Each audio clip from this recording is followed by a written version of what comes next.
Folks, Black Star Network is here.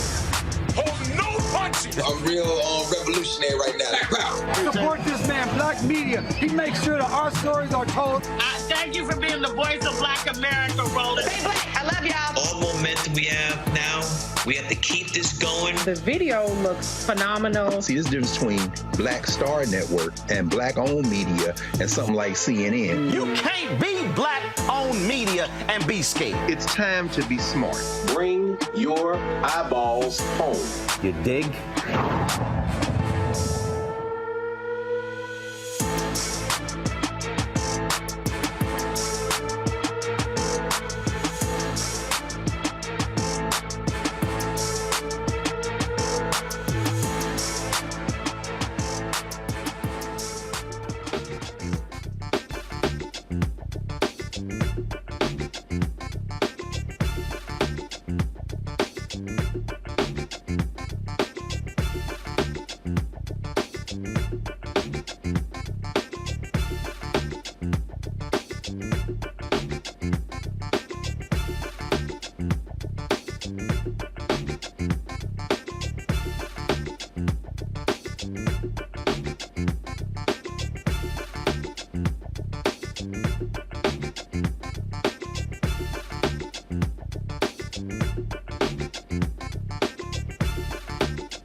Roland Martin here. Today is Thursday, September 21st, 2023.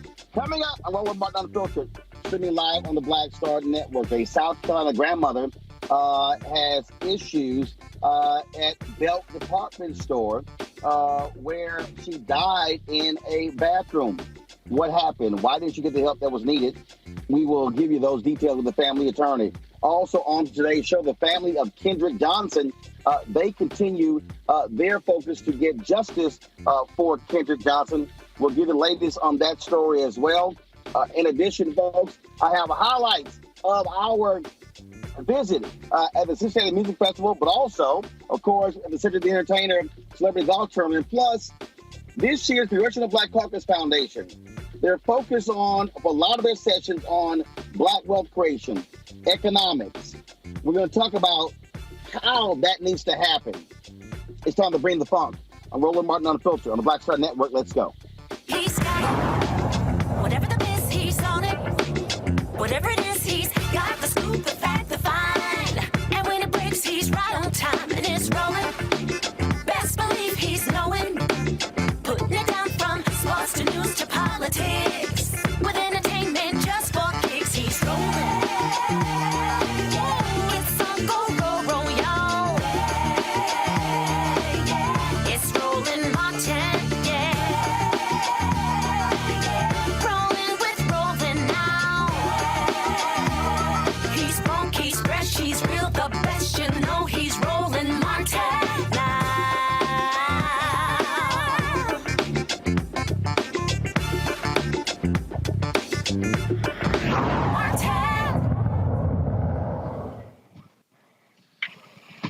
Folks, imagine your mother, your grandmother goes to work in a department store where she works as a custodian and never comes home.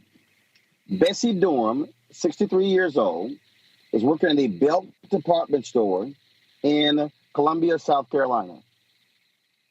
Folks, she apparently died in one of the only family restroom at the department store. Her body was not discovered for 4 days. Her family wants answers. Joining me now is Chris Hart, the attorney representing the Durham family. Chris, glad to have you here. Just 3 words. What the hell? I have no idea, Roland. I can't explain it. We've been working on this case for over a year now, and we still cannot wrap our minds around how in the world did this happen? How did this beautiful lady go to work, clean bathrooms for Belk, and never leave out? And Belk says nothing about it. They do nothing about it. They allow her body to lay on the floor in the bathroom for 4 days, decomposed and so badly decomposed that the family could not even give a proper funeral and a proper burial for their mother. And Belk said absolutely nothing in response to this. I mean, the first thing is, first of all, how many custodians are at Belk? Upon talking to the family has told us in the entire store, there's only two custodians to clean the whole entire store. And that department store is humongous. So you have 2 custodians who clean the whole store, and one doesn't show up. Is there no supervisor who's going, why is Bessie not at work? Where's Bessie? Call Bessie's home. What's going on here? And then by day 2, nobody's heard from Bessie. Where is Bessie? Then, if you're the other custodian and you're there to clean bathrooms, how'd you miss the family restroom for 4 days? You asked the very same questions we've been asking for the past year, which we have not gotten answers to. So the way it works is Bessie, she used to work for Belk for 8 years. Then Belk's contracted out to a company called KBS. So to get access to the building, you have to log in on your phone through an app. So she logged in that morning and she went into the restroom shortly after she logged in. And once she logged in, she never came out. So for that whole entire day, the restroom was not being cleaned. There were people working, Belk's working, even her co-employees were working. No one said anything. She didn't log out. Her employer never notified the family that she didn't log out. It was only after a day or two that the family contacted the employer, which is the contract employer, to say, hey, where's Bessie? They gave no answers. That was just on day 2. They still could not give any answers. So they didn't give any answers. So a couple of days later, the family were grappling with this about what to do and just struggling with trying to face reality. So they filed a missing persons report. And when they filed that missing persons report, that's when law enforcement contacted Belk and said, hey, go review your cameras. Figure out, when did Bessie Durham, when did she come into the store and monitor her actions? Where did she go? And the camera showed that she went into the bathroom shortly after 7 a.m. and she never came out of it. But Roland, here's what's most disturbing. Her cleaning cart sat in the hallway for 4 days. 4 days her cleaning cart sat in the hallway for 4 days, and Belks did nothing. I don't understand. I still cannot fathom or wrap my brain around how this lady's cleaning cart sat in the hallway for 4 days and they did nothing. They did do one thing. They continued the cash register ringing though. So her cart sitting there, nobody notices this cart just sitting in the middle of the hallway. 2, the company that contracted with, how in the hell they didn't call Belk to review the video?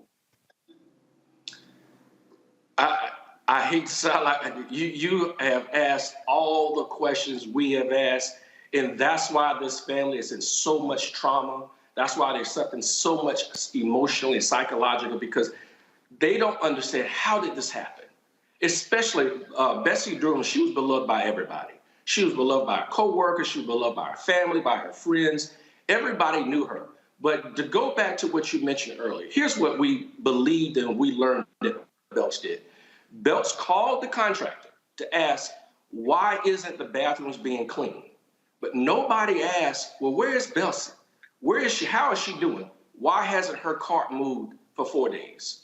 It's just unimaginable. It's unconscionable how something like this happened.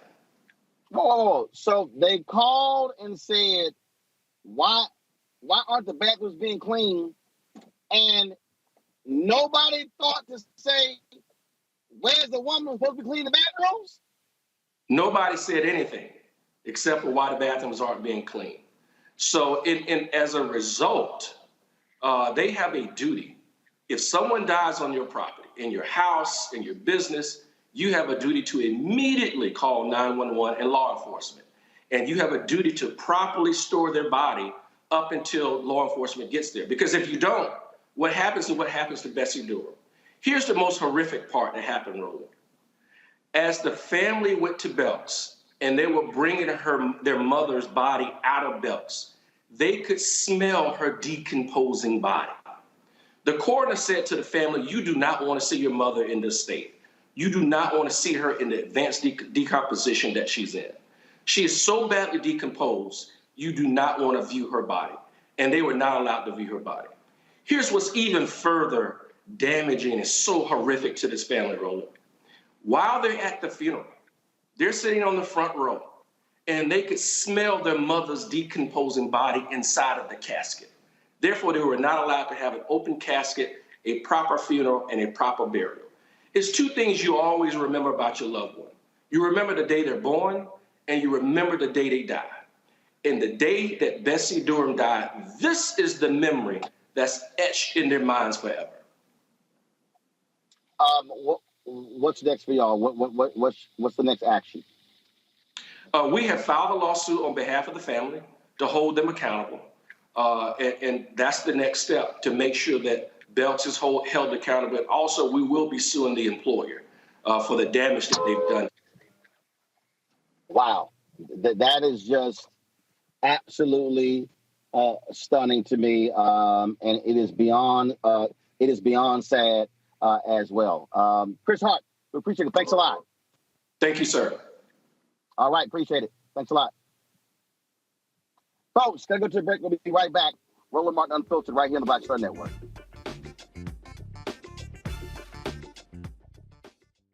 I'm Deborah Owens, America's Wealth Coach. And on the next Get Wealthy, you'll meet Jandy Turner, who took her love of sports expanded her network, and created a thriving business. I settled on developing a golf event planning business, which in and of itself has been very viable for me. One of the things that I've learned from producing hundreds, if not thousands, of golf tournaments is that business gets done on the golf course. All on The Next Get Wealthy, only on Black Star Network.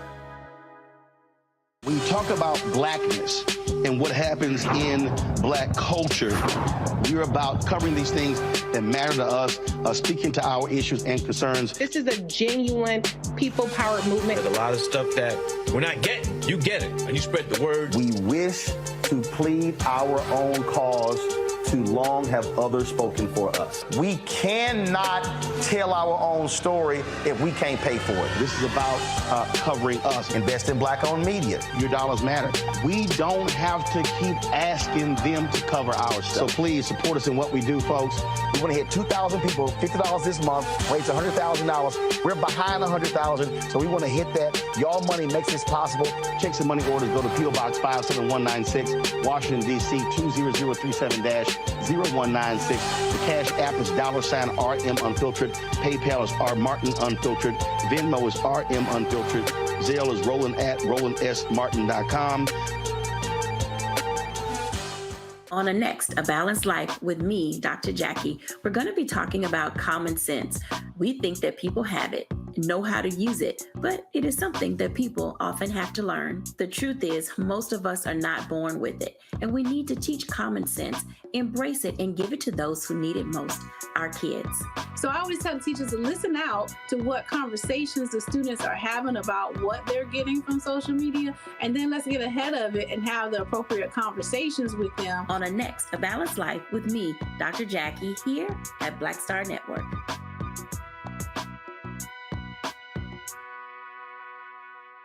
Me, Sherry Shepard with Sammy Roman. I'm Dr. Robin B., pharmacist and fitness coach, and you're watching Roland Martin Unfiltered.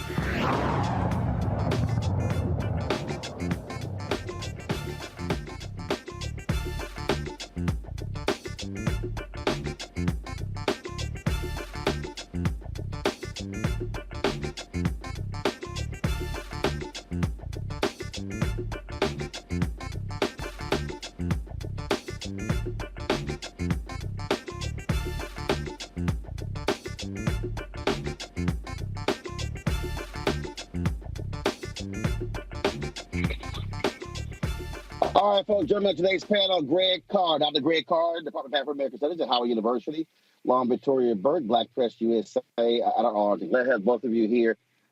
This is absolutely a strange story, Lauren.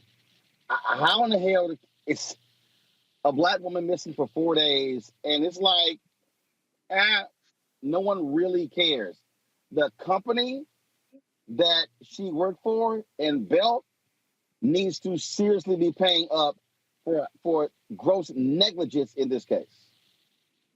Yeah, they need to be at least paying her funeral expenses or negligence and probably so many other things. And it's probably bad enough that she was probably only making minimum wage, but, you know, it's a commentary on something that former presidential candidate Bernie Sanders would refer to either in his policy or really directly, which is that we have disregarded the middle class, the lower middle class, the people who make the economy run. Poor people, they just do not matter to people. And the idea that somebody is missing for that amount of time and nobody even notices and nobody values that person. And even in this moment, you could show that you at least cared. I mean, paying for a funeral for a company like Belk's, $10,000, $15,000 is really nothing. So even in death, there's disrespect, right? So, but it's not, it's more of a bigger commentary on the fact that our country is, 30, 40, 45 million people who live below the poverty line, who work in jobs that people ignore, who do things that people ignore and disregard and have no value for. And this is really the ultimate example of that in real time. I think that right there, Greg, we talk about Black Lives Matter. And the company that she worked for, they were contracting out. That's the one that stands out to me the most. Like, what in the hell are they doing? What in the hell are they, like, how do they not follow up, not check let's on the status of Bessie and what's going on? That to me is just unbelievable. Yeah, absolutely, Roland. I mean, and of course, I join you and Lauren and all the rest of us here at extending deep sympathies to the family of Ms. Bessie Durham. I can't imagine what that must have been like, that funeral ritual.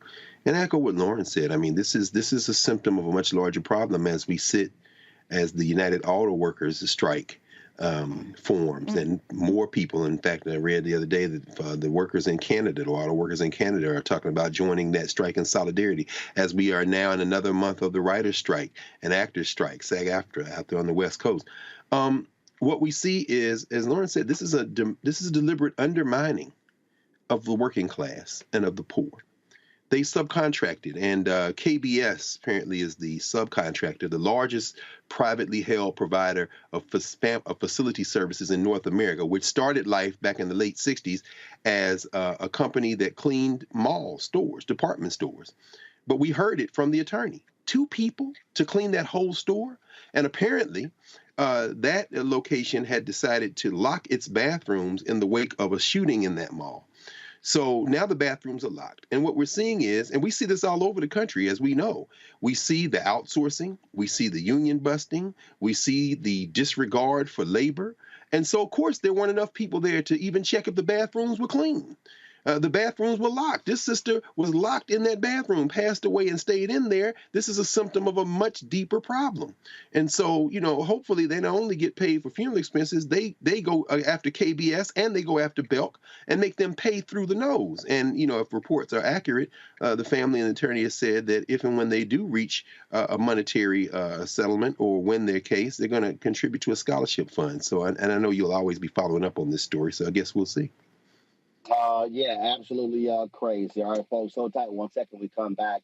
We're going to talk about a couple of things. One, court decision comes down from the Mississippi Supreme Court over the creation of these temporary circuit judges there in Jackson. That literally just came down in the last hour. We'll tell you about that breaking news. Also, we'll talk about the Congressional Black Caucus Foundation, AOC, happening right now in the nation's capital. A lot of the traffic that you're seeing right now is because of that. And the focus in a lot of these sessions is on building of Black wealth. How do we do that? I say start with all of those companies who are sponsoring the CBCF. You're watching Roland Martin Unfiltered on the Black Star Network. Don't forget, if you want to support us, be sure to send your check and money. Go to P.O. Box 57196, Washington, D.C., 20037-0196. Cash App is $RM Unfiltered. PayPal R Martin Unfiltered.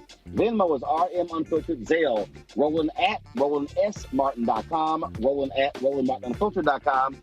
Be sure to, of course, download the Black Star Network app, Apple phone, Android phone, Apple TV, Android TV, Roku, Amazon Fire TV, Xbox One, Samsung Smart TV. And, of course, be sure to get a copy of my book, White Fear, How the Browning of America is Making White Folks Lose Their Minds. Available bookstores nationwide. You can also download the audio version on Audible. We'll be right back.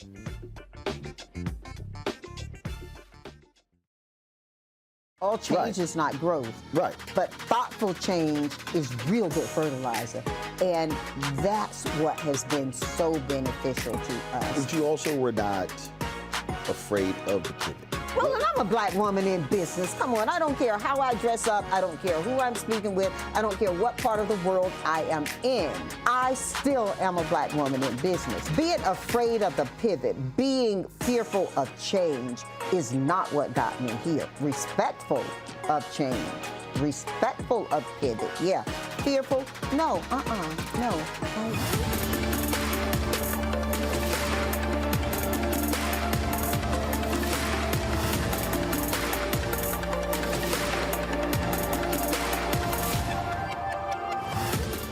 Next on The Black Tape with me, Greg Carr. What do Deion Sanders, a lawnmower, and the phenomenon of invisible labor all have in common? They're all now part of, shall we say, a colorful lore at our historically Black colleges and universities. Our Master Educator Roundtable convenes to explain it all as we explore the good, the bad, and the downright ugly of one of Black America's national treasures. That's next on the Black Table, right here on the Black Star Network. I'm Faraji Muhammad, live from LA. And this is The Culture. The Culture is a two-way conversation. You and me. We talk about the stories, politics, the good, the bad, and the downright ugly. So join our community every day at 3 p.m. Eastern and let your voice be heard. Hey, we're all in this together. So let's talk about it and see what kind of trouble we can get into. It's The Culture, weekdays at 3, only on the Black Star Network. Hatred on the streets, a horrific scene, a white nationalist rally that descended into deadly violence. White people are losing their damn minds. As an angry pro-Trump mob storms the U.S. Capitol, we've seen shooting. We're about to see the rise of what I call white minority resistance.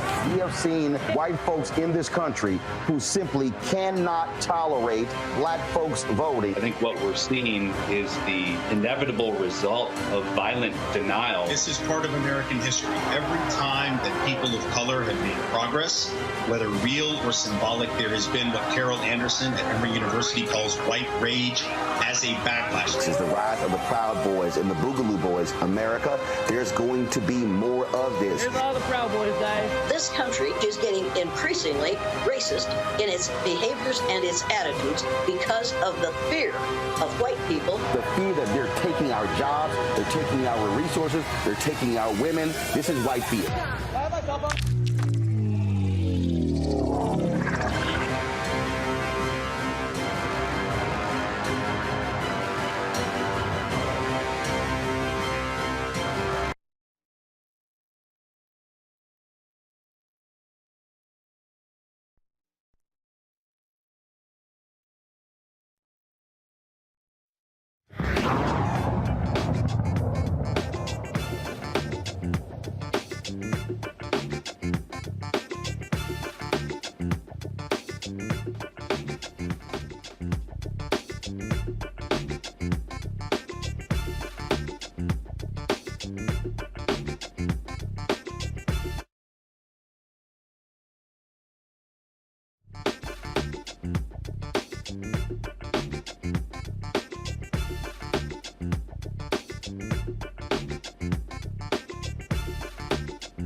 Welcome back to Roland Martin Unfiltered. Some breaking news out of Mississippi. Go to my iPad, please. The Mississippi Supreme Court votes 8-0 that appointing 4 unelected Jackson judges is unconstitutional. Ashton Pittman has this story here where this was a particular bill where the Mississippi legislature were trying to create 4 unelected special circuit court judges in Hinds County. That's where Jackson is. They say you cannot create these special court judges, these temporary special court judges, when the judges are supposed to be elected. This is what they said.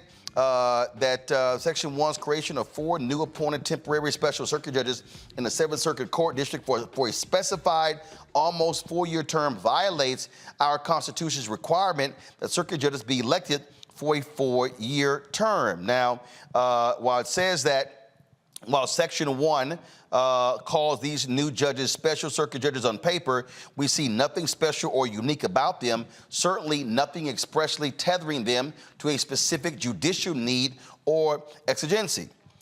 They reverse a lower court ruling. Rather, Section 1's text merely creates 4 unelected circuit court judgeships appointed into Hinds County to serve 3.5 years instead of 4. This was written by by Justice James Maxwell. As you see here, if House Bill 1020 had been fully upheld, Mississippi Supreme Court Chief Justice Michael K. Randolph, who is white and recused himself from the case, would have appointed 4 unelected circuit court judges in Hinds County, which is more than 70% black. Opponents said doing so would have diminished the majority black population's ability to select their own judges. I don't know how many different ways. Now, granted, we're talking about Mississippi Supreme Court here, Greg, 8-0 decision, but I don't know how many more different ways I can explain to the people watching and listening why we cannot ignore the power of judges when it comes to, people spend lots of time talking about let's elect the right people, but the legislature can make their own decisions. People who we elect, judges will determine whether they're constitutional or not. Folk need to realize judges matter. Judges matter. In fact, the guys that just wrote the book, How Democracies Die, have just published a new book, The Tyranny of the Minority. And they say the United States, the federal judiciary, is the only democracy in the world where judges are appointed to lifetime terms. Every other place in the country, with the exception of Rhode Island, has term limits and has or mandatory retirement age. Mississippi is no different. So these appointed, these unelected judges would serve terms of 3.5 years. But what the court did today is really not controversial. The plain language, as the court said, of the statute is that you have to be elected to serve on the Hinds County Circuit Court. So these judges cannot serve alongside the elected circuit court judges. Now, the question is that if you're convicted in this new court, which they said was constitutional by the state constitution, who do you appeal to? Who is this made up white nationalist circuit, the court, this improvement district court? Who do they report to?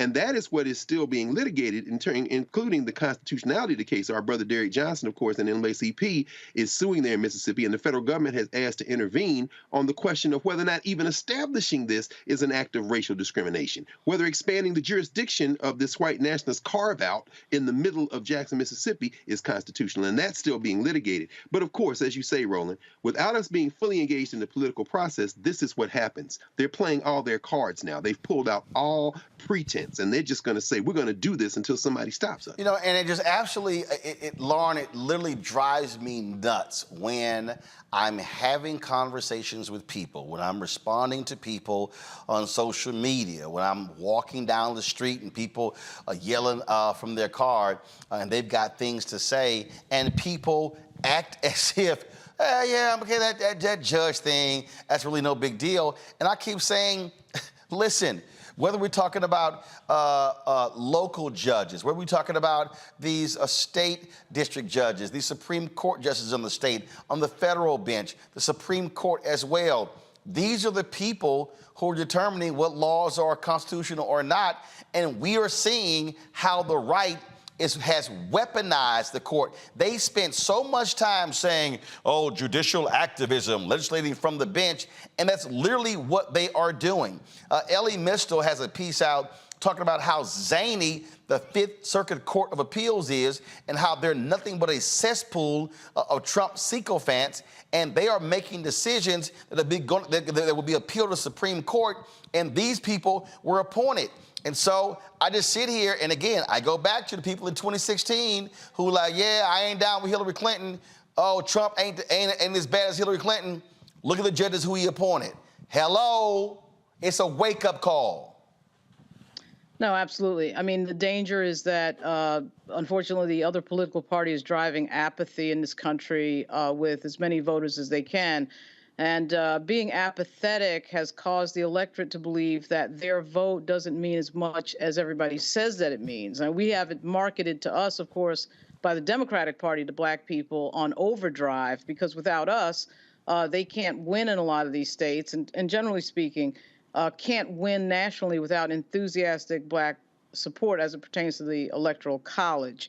Of course, historically speaking, black voters have a lot of reasons to be apathetic and be suspicious about the entire enterprise. And that is why it is very important that our black elected officials in particular articulate exactly why it's important to vote and what is changing in our lives when we do vote. And unfortunately, the party that most black voters are affiliated with and supporting the Democratic Party happens to have an insanely bad long-term messaging problem.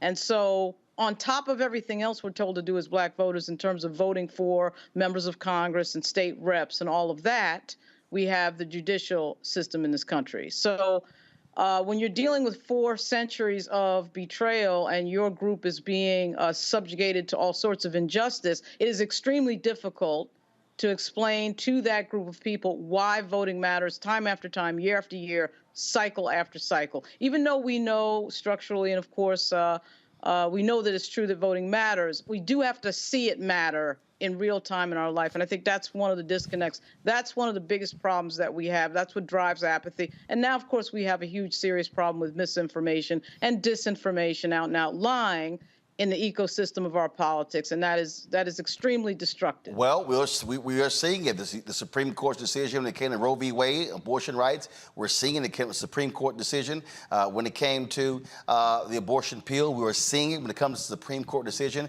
dealing with affirmative action in colleges and admissions, which the right is now using to say, oh, this now applies to every single program in corporate America, in other schools, in academia. They're going after law firms. They're going after everybody. This is what they're doing. And so that one ruling they think has empowered them to target everything. They're going after black venture capital funds, you name it. They are going after everything. And I need people to understand, if we are sitting here walking around like some zombies asleep at the wheel, need to understand that what they have in store, if they win the White House and the U.S. Senate, pales in comparison to the evil that they have put in place over the last several years. It is going to be right-wing politics on steroids.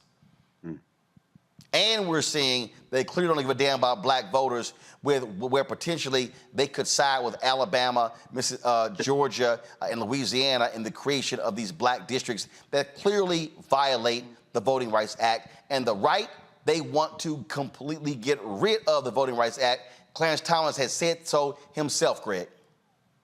Absolutely. And as we saw yesterday, billionaire Ed Bloom strikes again. SFFA is now suing West Point. Now, he didn't go after West Point in the North Carolina and Harvard cases, but the idea somehow that you will now say that West Point should not use affirmative action. And of course, if they win, that means all the service academies. As you say, Roland, if they get back in office, if they get the presidency back and both sides of the federal legislature, and as Lauren just said, in this book, The Tyranny of the Minority, they also say that the Electoral College is the only system like that left among the democracies in the world, and also a bicameral legislature where the upper chamber is wildly unrepresentative is the only one left. The United States of America is now set up to come apart. Imagine if they tell West Point, okay, we're going to make it easier for you to have virtually all white officers coming out of West Point with a plurality non-white people in the field in terms of troops. This is going to be a problem. But I think their overreach at this point in this case certainly shows that these are not, they're not ideologues politically. These are white nationalists. A city that's 70% black, and you're creating a white nationalist police force. You already have it in the Capitol Police. And then a court to try the people that the white nationalists round up in the area of the Capitol. It's the same thing you see here in Washington, D.C. with the Capitol Police. Up until 1/6, you know, when everybody's a hero and the brothers and sisters are trying to stop, and they got to get help from the District of Columbia. But anybody living in the D.C. area know that the Capitol Police are infamous. And what they are doing, they have a playbook. This is coordinated. And you're absolutely right, Roland. They get control of all three branches. They've already got the judiciary. If they get the legislature and the presidency back in 2024, as you say, we need to buckle up, because this is happening. This is going to move to another level. Indeed. Folks, hold tight 1 second. We come back. The family of Kendrick Johnson now suing the Georgia Bureau of Investigation. We'll explain next right here on Roland Martin Unfiltered on the Black Star Network. Next on The Frequency with me, Dee Barnes, the amazing Drew Dixon. She gives us the details behind the HBO documentary that shed light on the alleged sexual assaults by Russell Simmons. And we're talking about the Netflix documentary, Ladies First, right here on The Frequency on the Black Star Network. Next on The Black Table with me, Greg Carr. Democracy in the United States is under siege. On this list of bad actors, it's easy to point out the Donald Trumps, the Marjorie Taylor Greens, or even the United States Supreme Court as the primary villains. But as David Pepper, author, scholar, and former politician himself says, there's another factor that trumps them all and resides much closer to many of our homes. His book is Laboratories of Autocracy, a wake-up call from behind the lines. So these state houses get hijacked by the far right, then they gerrymander, they suppress the opposition, and that allows them to legislate in a way that doesn't reflect the people of that state. David Pepper joins us on the next Black Table, here on the Black Star Network. All change is not growth. Right. But thoughtful change is real good fertilizer. And that's what has been so beneficial to us. But you also were not afraid of the pivot. Well, and I'm a black woman in business. Come on, I don't care how I dress up. I don't care who I'm speaking with. I don't care what part of the world I am in. I still am a black woman in business. Being afraid of the pivot, being fearful of change is not what got me here. Respectful of change, respectful of pivot, yeah. Fearful, no, no.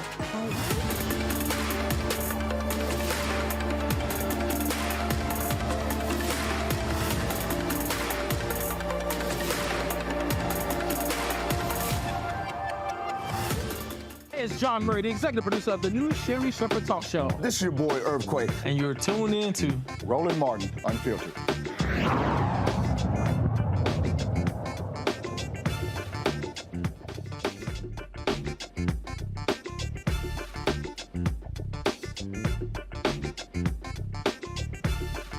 Folks, it's been 10 years since the body of Kendrick Johnson, then 17, was found inside of a mat at a Georgia high school gymnasium. No one has been charged with his death. Many believe there was a cover-up.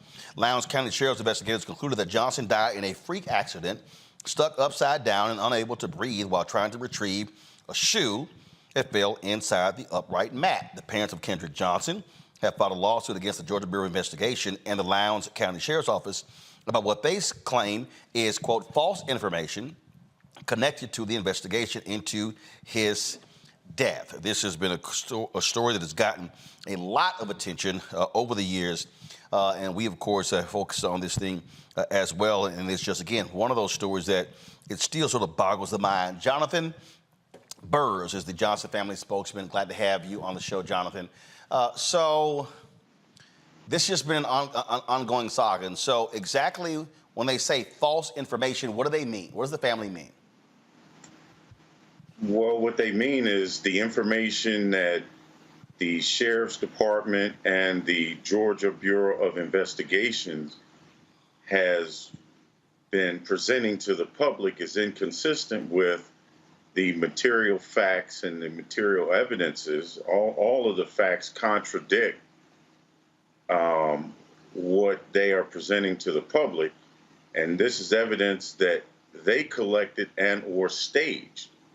Their own evidence contradicts their testimonies and the synopsis from the sheriff's most recent investigation. And so what do they want the outcome to be? Because with this lawsuit, it still does not get them closer to finding out who actually killed him if there was foul play involved. Well, the evidence certainly supports that there was foul play. And because of the way the case has been handled in the past, at this point, this is what they're left with, attacking the injustice that continues to interfere with their civil rights and adversely affects them every day.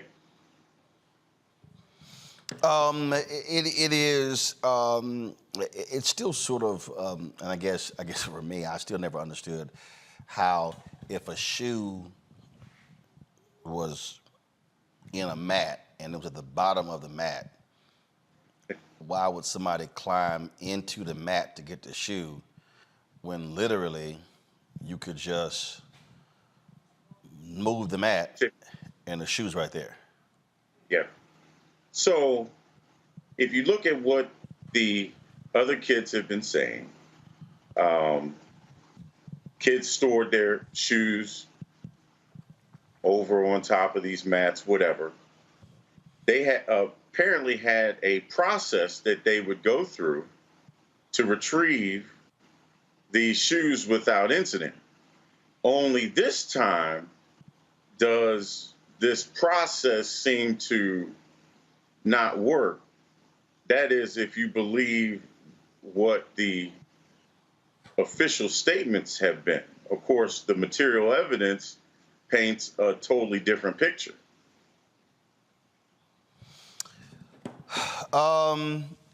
Again, it's just one of those stories that still just, I sort of just shake my head still trying to understand exactly how they arrived at all of this. Lawsuit has been filed. Hopefully, this family will get some answers. And, well, we just hope so. Jonathan, we appreciate it. Thanks so very much. Thank you. Folks, going to go to a break. We come back. Remember the story of the black man trying to walk around the museum with his family? Well, he joins us to tell us exactly what took place there. Also, the Congressional Black Caucus Foundation annual legislative conference is taking place, the 52nd annual, right now at the Convention Center here in D.C. I've been over there for the past couple of days. A lot of the focus is on black wealth creation. We're going to discuss that. And I fundamentally believe that if there's a starting point to that, we call for corporate America, how about you start with those companies that are supporting the CBCF ALC? I will unpack it for you right here on Roland Martin Unfiltered on the Black Star Network. Be sure to support us in what we do. Send your check and money order to P.O. Box 57196, Washington, D.C., 20037-0196. Cash App, $RM Unfiltered. PayPal, R Martin Unfiltered. Venmo is RM Unfiltered. Zelle, Roland at RolandSMartin.com, Roland at RolandMartinUnfiltered.com. Of course, be sure to download the Black Star Network app, Apple phone, Android phone, Apple TV, Android TV, Roku, Amazon Fire TV, Xbox One, Samsung Smart TV. Be sure to get a copy of my book, White Fear, How the Browning of America is Making White Folks Lose Their Minds, available at bookstores nationwide. You can also download the audio version on Audible. We'll be right back.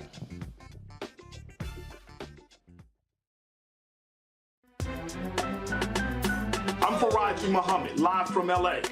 And this is The Culture. The Culture is a two-way conversation. You and me. We talk about the stories, politics, the good, the bad, and the downright ugly. So join our community every day at 3 p.m. Eastern and let your voice be heard. Hey, we're all in this together. So let's talk about it and see what kind of trouble we can get into. It's The Culture, weekdays at 3, only on the Black Star Network.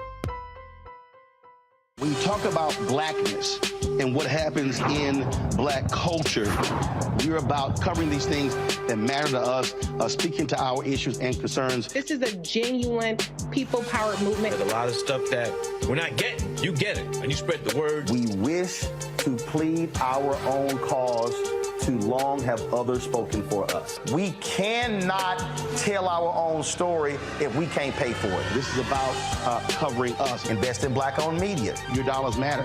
We don't have to keep asking them to cover our stuff. So please support us in what we do, folks.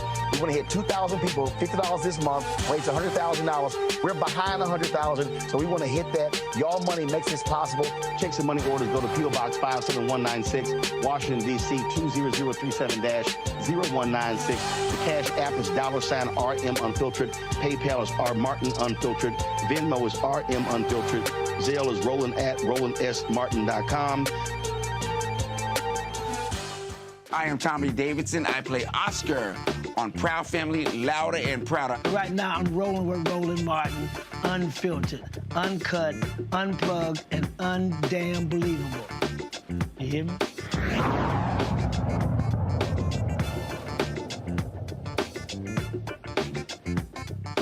Folks, we told you a couple days ago about this story out of Kansas City. Black man's in the museum walking with his two children, showing them around, wanting them to learn about culture. Then all of a sudden, some white guys literally walking behind them, following them. Roll the video, y'all. And so they're just trying to enjoy themselves. And again, all of a sudden, they keep looking over their shoulder and like, why is this dude following us? What the hell is going on?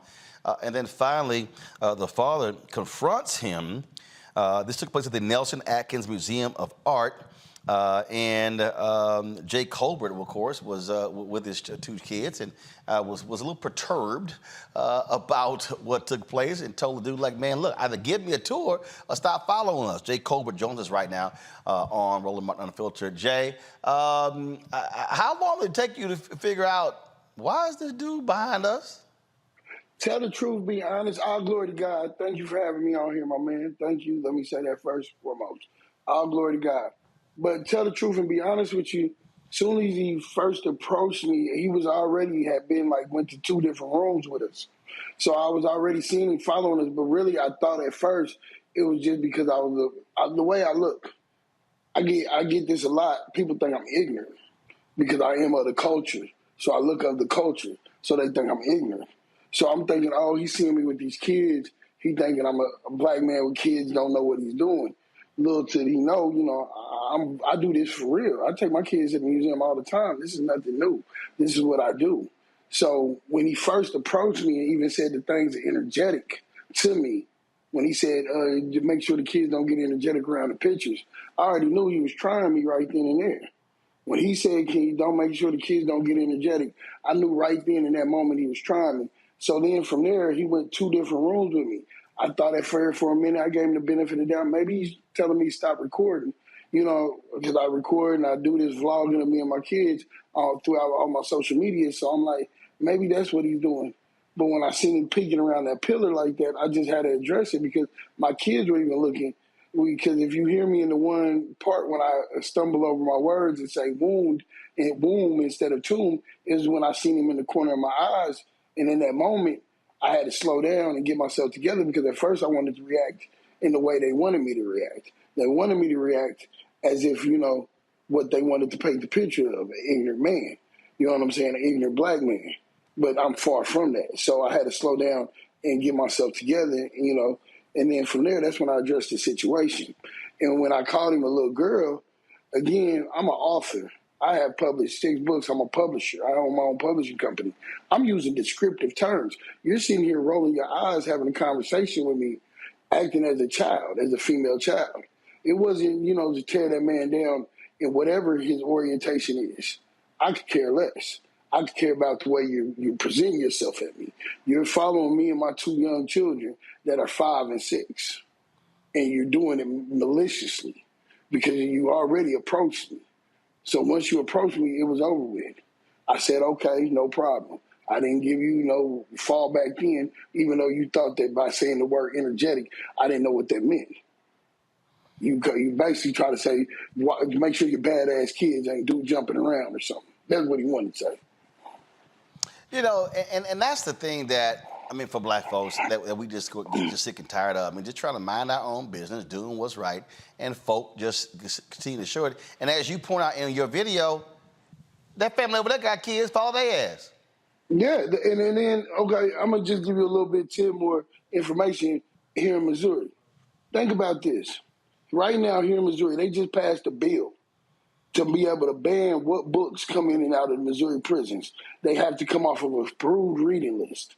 So for anybody to think that this ain't a malicious act and trying to deter us from getting information, you really need to open up your mind. This is a culture around here. Right now we have a governor electee trying to run for governor that is running on the format of he's going to burn books, woke books. He's going to burn books, have public, his name like Bill Eilish or something. Look him up. You know what I'm saying? Look up the bill about the prisons. Right now, we are trying to make sure that we can get books into prisons because it's starting in September of 23rd, September the 23rd, they're not going to allow inmates to be able to order their own books or their family to send them books unless it's on an approved mailing list, and they have to order them themselves so the prisons are controlling what their mind's doing. So now, not only are they locking up bodies now, they're locking up minds. This is here in Missouri. So it tells you it's a culture. Like I said, this ain't my first time being to the museum with my kids. Just for context for people, I've been being a single father for 23 years. I had my first child when I was 16. I am not new to this. I am true to this. 2 of my children are published authors. One is a college student in Houston, Texas. He is the CEO of a company that has international sales. We are not new to this at all. We are very true to this about me giving my kids the best of everything I know how. And when I say single father, I have custody of my kids. So again, he didn't know who he was walking up to. He thought he read a book, but he read the wrong book. Questions from the panelists. Lauren, you first. Lauren, you're on mute. Sorry about that. To me, it's another example of policing black people for absolutely no reason. And that was the Trayvon Martin scenario. That was the Michael Brown scenario. It's a very unusual thing to happen in a place where you are, in fact, expected to wander around and look around.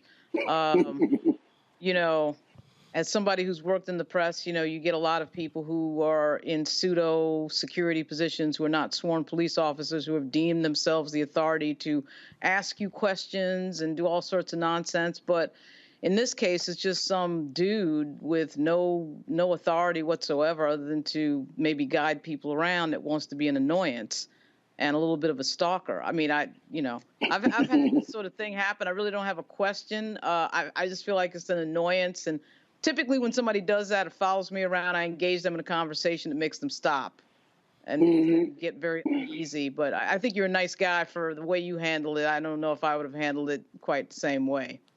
Oh, thank you very much. Thank you very much. Greg? Thank you, Roland. And thank you, Brother Colbert. I must say, tighten up is now in my lexicon. Tighten up. Brother, that was brilliant. And I must confess, the only museums I've spent any time with in Kansas City are the ones down there at 18th and Vine, brother. Of course, the Negro League Museum and the Jazz Museum, although they've got a bust of Senwosret III from ancient Egypt at the museum you were at, the Nelson Atkins, I would love to see in an Aaron Douglas piece here.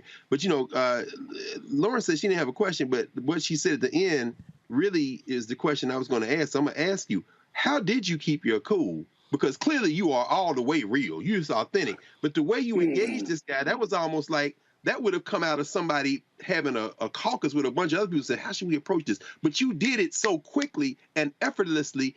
What was forming in your mind in terms of your responses as this stalker was sliding behind pillars trying to take a peek at y'all? How did you come up with those answers so quickly, brother? But I tell the truth, brother, like I said, that was just me being myself. Anybody who knows me, my family, my kids watched the video and said, oh, that was light work. You know what I'm saying? It was like, that was light work, Dad. He didn't even get that real work. I said, I didn't even give him the real work like I wanted to, because I was trying to keep myself where I need to be, because I do walk with God. And I gotta know that when we get put in these certain situations, that it's not a test of, this is spiritual warfare at this point.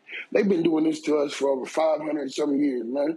Come on, this is spiritual warfare. So I got to stay prayed up in the armor and keep myself where God would have me be. Because otherwise, I can't have it. Right now, I'm being blessed to be on this format, on this platform, to be able to talk to y'all about issues in the community. I got to be able to shout out for the prisons right here in Missouri. I got to talk about the governor that's out here trying to burn books. So I got to say this was God's work once again, and I give glory to God. But speaking of the Negro Museum, see, this is how funny the world works. Your boy, while he up here approaching me, hey, I'm not no regular guy. I got my books that I'm speaking of. They in sale at the Negro Museum down on 18th and Vine. All my kids' books is in there. So, you know, like I said, he didn't know who he was out. He was out of his weight class, but he judged the book by its cover and then realized I'm more than just one thing. You know what I'm saying? That's the thing they keep forgetting about us. We not one-dimensional. We never have been. That's right. And there you go. Brother Cole, I appreciate it, man. Thanks a lot. Thank you for having me, brother. Appreciate y'all. God, glory to God. All right, you have a good one, Doc. Folks, going to go to break. We come back. First of all, we reached out to the Nelson Atkins Museum of Art for a statement about the incident, and we got no response to our email. Obviously, we're not shocked by that. All right, folks, we come back. We got some headlines for you also. We finally have a chairman of the Joint Chiefs of Staff, the second African-American to ever hold that job. We will show you and tell you exactly what happened. Plus, CBCF ALC, they're focused on a lot of these sessions, wealth creation, contracts, opportunities for African Americans. Where do we start? How do we mobilize and organize to go get that money? How about we start with the people who are sponsors of the CBCF? I'm gonna unpack that. You're watching Roland Martin Unfiltered on the Black Star Network. YouTube people, hit that like button, y'all, right now. Right back.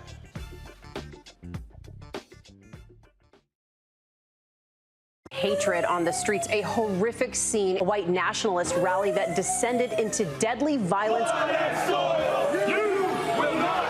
White people are losing their damn minds. As an angry pro-Trump mob storms the U.S. Capitol, We're about to see the rise of what I call white minority resistance. We have seen white folks in this country who simply cannot tolerate black folks voting. I think what we're seeing is the inevitable result of violent denial. This is part of American history. Every time that people of color have made progress, whether real or symbolic, there has been what Carol Anderson at Emory University calls white rage as a backlash. This is the rise of the Proud Boys and the Boogaloo Boys. America, there's going to be more of this. Here's all the Proud Boys, guys. This country is getting increasingly racist in its behaviors and its attitudes because of the fear of white people. The fear that they're taking our jobs, they're taking our resources, they're taking our women. This is white fear.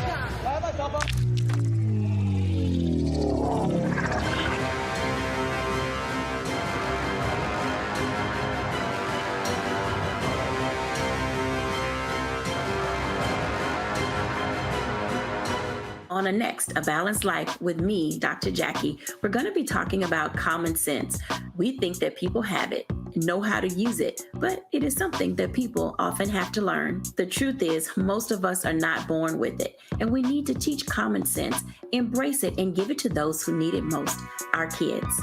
So I always tell teachers to listen out to what conversations the students are having about what they're getting from social media, and then let's get ahead of it and have the appropriate conversations with them. On a next, A Balanced Life with me, Dr. Jackie, here at Black Star Network.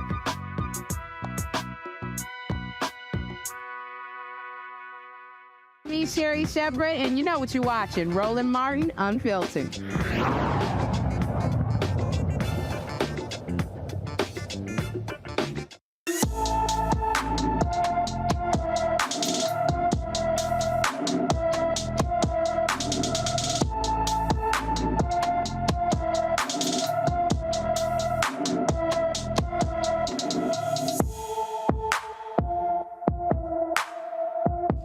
Valencia Scott was reported missing on September 18, 2023 from a Baltimore County, Maryland home. The 23-year-old is 5 feet 8 inches tall, weighs 130 pounds, and has black hair and brown eyes. She was last seen in the Middle River. Anyone with information about Kendra Valencia Scott is urged to call the Baltimore County, Maryland Police Department at 410-307-2020, 410-307-2020. Folks, General Charles Brown has finally been confirmed as the next chairman of the Joint Chiefs of Staff. After Senator Chuck Schumer moved forward with a cloture vote, they were able to overcome the obstinance from that idiot from Alabama, Senator Tommy Tuberville. 3 heads of the military branches were actually approved as a result. And so Charles Brown finally moves forward. This brother here, of course, has talked in the past about, again, the importance of what it means to be an African-American soldier, what he has gone through and what this means. Of course, the first African-American to get this position was General Colin Powell. And so he becomes second. And so what you now have, the top 2 positions in the United States military held by African-Americans. Lloyd Austin is Secretary of Defense. General Charles Brown is now the head of the Joint Chiefs of Staff. Here is some of what he had to say about what it means to be a black soldier. As the commander of Pacific Air Forces, a senior leader in our Air Force, and an African-American, many of you may be wondering what I'm thinking about the current events surrounding the tragic death of George Floyd. I'm thinking about how full I am with emotion, not just for George Floyd, but the many African-Americans that have suffered the same fate as George Floyd. And thinking about a history of racial issues and my own experiences that didn't always sing of liberty and equality. I'm thinking about my Air Force career, where I was often the only African-American in my squadron, or as a senior officer, the only African-American in the room. I'm thinking about the pressure I felt to perform error-free, especially for supervisors I perceived had expected less from me as an African-American. I'm thinking about having to represent by working twice as hard to prove their expectations and perceptions of African Americans were invalid. I'm thinking about the airmen who don't have a life similar to mine and don't have to navigate through 2 worlds. I'm thinking about how these airmen view racism, whether they don't see it as a problem since it doesn't happen to them, or whether they're empathetic. I'm thinking about our 2 sons. Now we had to prepare them to live in 2 worlds. Finally, I'm thinking about my historic nomination to be the first African American to serve as the Air Force Chief of Staff. I'm thinking about the African Americans that went before me to make this opportunity possible. I'm thinking about the immense expectations that come with this historic nomination, particularly through the lens of current events plaguing our nation. I'm thinking about how I may have fallen short in my career and will likely continue falling short living up to all those expectations. I'm thinking about how my nomination provides some hope, but also comes with a heavy burden. That's what I'm thinking about. I want to know what you're thinking about. I want to hear what you're thinking about and how together we can make a difference. Of course, we were in Dallas last month when General Brown, when he actually spoke at the Alpha Convention there. It was also a lot of those brothers who are in the military, they were there. They were so happy to see him ascend to this position. And here's just some of that video there as he greeted many of those particular brothers. The thing, I've had some people, Greg, who folks are like, I had one woman say, oh, I'm not happy at all. These are killing machines. And we shouldn't have black soldiers. I said, well, clearly I don't think you know anything about American history, because you've always had brothers who put that uniform on, even when this country did not love them back. And you ought to see the right-wing folks mad because this brother has talked about diversity. He's talked about how if there's a problem, we're going to give these people more training, more understanding, and we're going to promote more people of color. He understands why you've got to have brothers and sisters who are black and of color in positions of power in the U.S. military. Yeah, the military is a fact of life. I am absolutely against, as I think we all are, violence and killing, and I'm certainly no fan of the United States military. And people talk about the fact that black people have fought in every war this country has been in. It's absolutely true. And of course, historically, there were more black people who ran away and fought with the British than fought with George Washington. So, I mean, we should always be historically accurate when we're talking about why we fought. We fought for the reasons that we hear General Brown talk about as his voice was quivering, and clearly he was very emotional. You know, we're fighting to make a better way for our people, and we're fighting against the people who wear the same uniform that we wear, which is why this is important. Courts Tuberville, that illiterate hillbilly from Alabama, is playing with fire. Just like the billionaire Bloom is now suing the service academy services, starting with West Point. What he's tampering with now is something that you won't be able to put back together. The United States military now is all volunteer force, and they're just struggling to recruit. I mean, to keep at the 1.4 million person strength they have now. The concern, of course, that this hillbilly is playing with, and they're talking about negotiating some deal to maybe get the 1- and 2-star generals up and going. This hillbilly's got his hillbilly toes and heels dug in on this. But the concern is the captains, majors, colonels, and generals who have met the 20-year service requirement that lets them retire. Yep. Because you see, in a volunteer army, the private sector is telling them, you ain't got to wait on this hillbilly. Come over here and make some money. This could be a real crisis, Roland, as you well know. Yep, absolutely. And of course, Greg, go to my iPad, please. We also certainly celebrate because Greg, he is one of our brothers. And so shout out to, drop the lower third. We're going to show all of it. General Charles Q. Brown. He pledged Alpha at Texas Tech University, and he is, like I said, when he spoke there, he had some amazing words about what it meant to pledge Alpha Phi Alpha when he was at Texas Tech. So shout out to brother General Charles Brown. Lauren, Tommy Tuberville continues his sheer stupidity, and he said, well, they back off his abortion policy, I'll back off. I mean, and even Republicans are tiring of his antics, but they are afraid, they're scared because they're running around. They're so deathly afraid of Donald Trump, and they don't even want to tell Tommy Tuberville, you idiot, shut up and just approve the positions. I think they actually are telling him that on some level, that we just can't, we don't necessarily see all of this, but I do think that there's a lot of anger in the Republican Party about the holding up of the military promotions and this entire, Tuberville situation. And there's one thing that the Republican Party really does not like is to show that they're not doing something for the military. It's been one of their major talking points in so many campaigns. And of course, it's incredibly against brand. So, yeah, you'd be surprised. I think, people like Ted Cruz are extremely disliked in the caucus, in their own caucus. And they've earned it. People like, people like Tommy Tuberville are as well. And it bubbles up sometimes. It actually did this week when a group of Republicans took to the House steps on the House side and basically said, this is crazy. We're holding up the defense bill. We're not serving our military well. And so there was a break-off there, one of the few break-offs you see in the Republican Party. Absolutely. All right, folks, going to a short break. We come back. We're going to talk, got a few headlines here, but we're going to also talk about the CBCF ALC taking place right now in the nation's capital. Their focus is on building black wealth. How do we start that? I got a good idea. I'll explain when we come back. Back in a moment.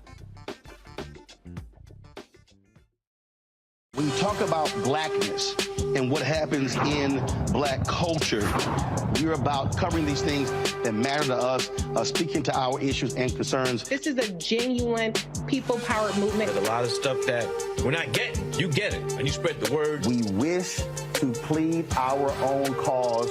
Too long have others spoken for us. We cannot tell our own story if we can't pay for it. This is about covering us. Invest in black-owned media. Your dollars matter. We don't have to keep asking them to cover our stuff. So please support us in what we do, folks. We want to hit 2,000 people, $50 this month, raise $100,000. We're behind $100,000, so we want to hit that. Y'all money makes this possible.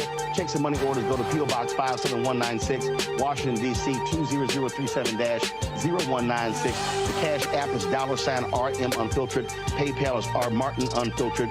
Venmo is RM Unfiltered. Zelle is Roland at RolandSMartin.com. Farquhar, executive producer of Proud Family. Bruce Smith, creator and executive producer of The Proud Family, Louder and Prouder. And you're watching Roland Martin Unfiltered.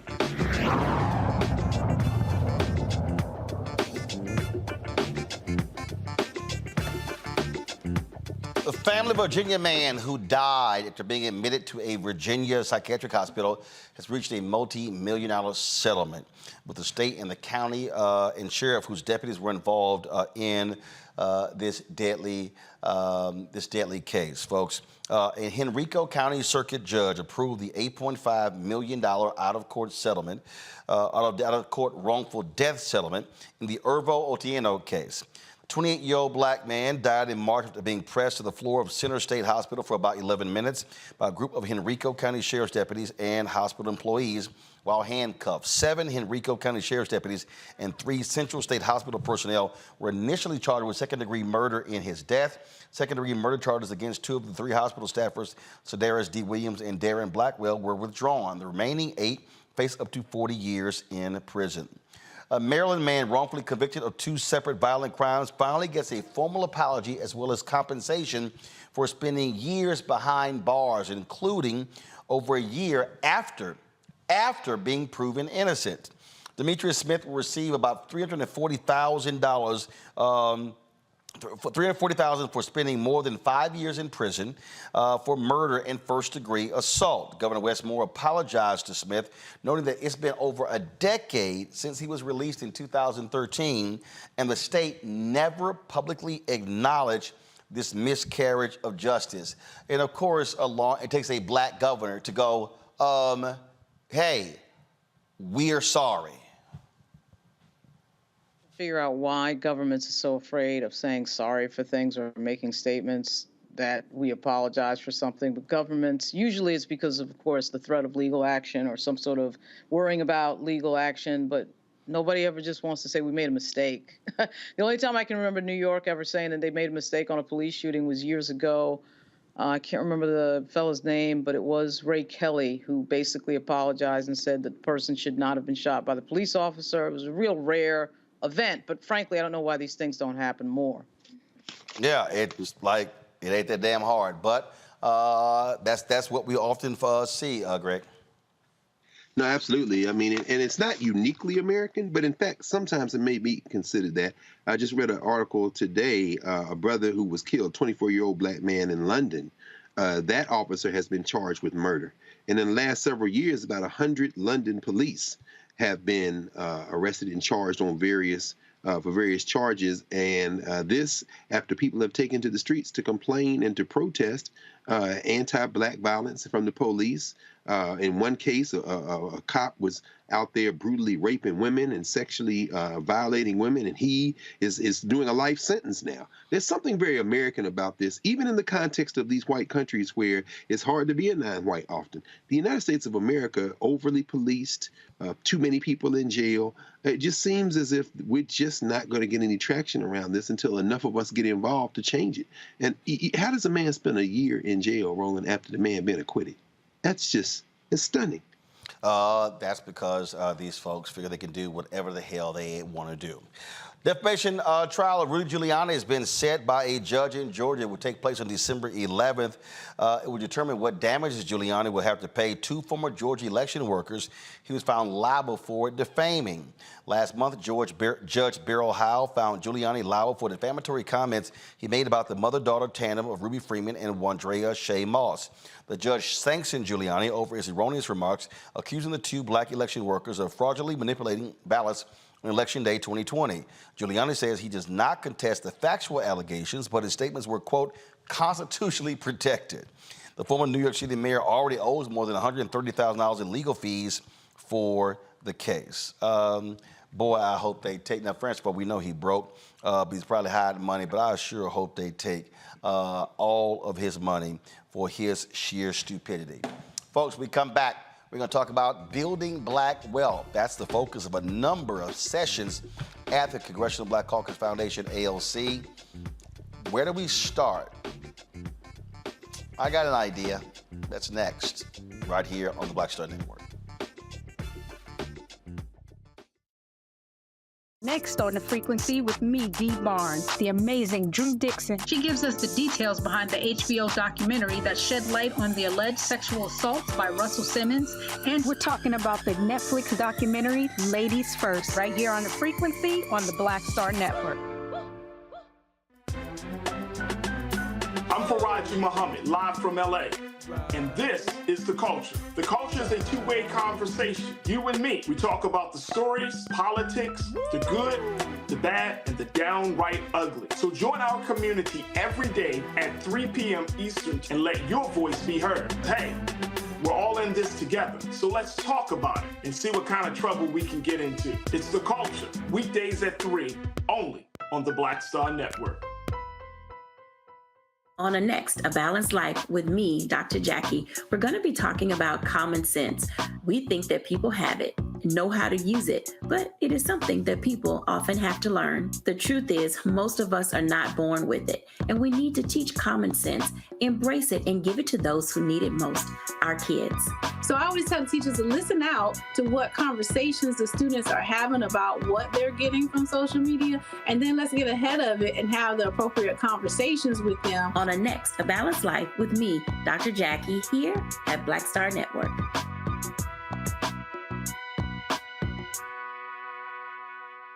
Hey, it's John Murray, the executive producer of the new Sherry Shepherd Talk Show. And you're watching Roland Martin Unfiltered.